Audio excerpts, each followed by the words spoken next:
Today I'm going to show you how to create dynamic arrays in Microsoft Excel. So the first thing you want to do is understand that these curly brackets will start your dynamic arrays, as well as sequence, unique, and sort. Now these are only few of the dynamic arrays that you can perform in Excel. What we're going to do is go ahead and start using them. So right over here, we are going to say equals. We are going to use the curly bracket. And if we want to create columns, we are going to separate our columns with this semicolon. Close your equation with the curly bracket, hit enter, and you will see now that they have made columns.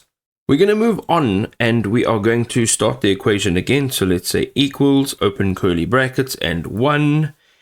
Now this is where your regional settings will come into play. Now if you're not working with commas, or if in your region commas are separating decimal values, then this won't work. But if you're using full stops, like in the US, you will then use a comma.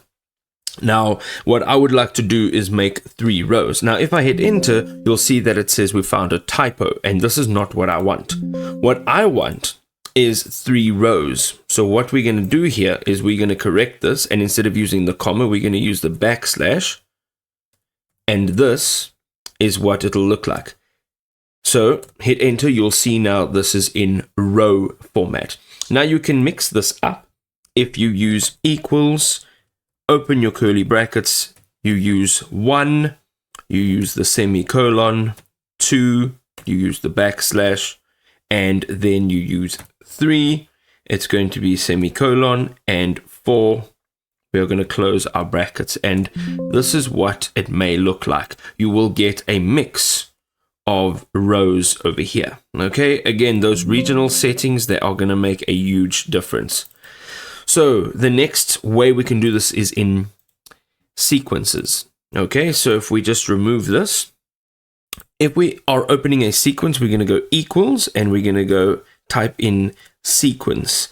So let's go ahead, equals sequence, followed by an open bracket, and then you are going to enter in the amount of rows that you want. So let's say we want 2 rows, and we are going to use that semicolon. We are going to now name the amount of columns that we want. Let's say we want 3 columns, and here we are then going to close this up, and we are going to hit enter. You will now see the sequence like so. So 1, 2, 3, 4, 5, 6.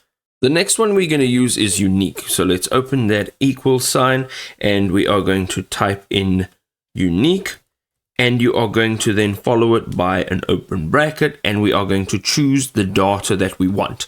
Now in this case, our data has duplicates. This is sample data, but if you're working with large volumes, this can get very confusing.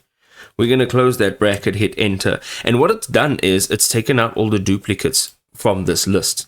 Now using the sort function, what we can do is within this data, we can literally just double click on there and go and type in equals sort, open your bracket, and then end your bracket at the end of your values over here and hit enter. And what essentially it's going to do is it's going to put this in your unique order. So it's going to sort it from alphabetical order, so from D and all the way working down alphabetically. As I mentioned, these are just a few dynamic arrays that you can use, but there is many more to use that can really help you arrange and work with your data a lot easier.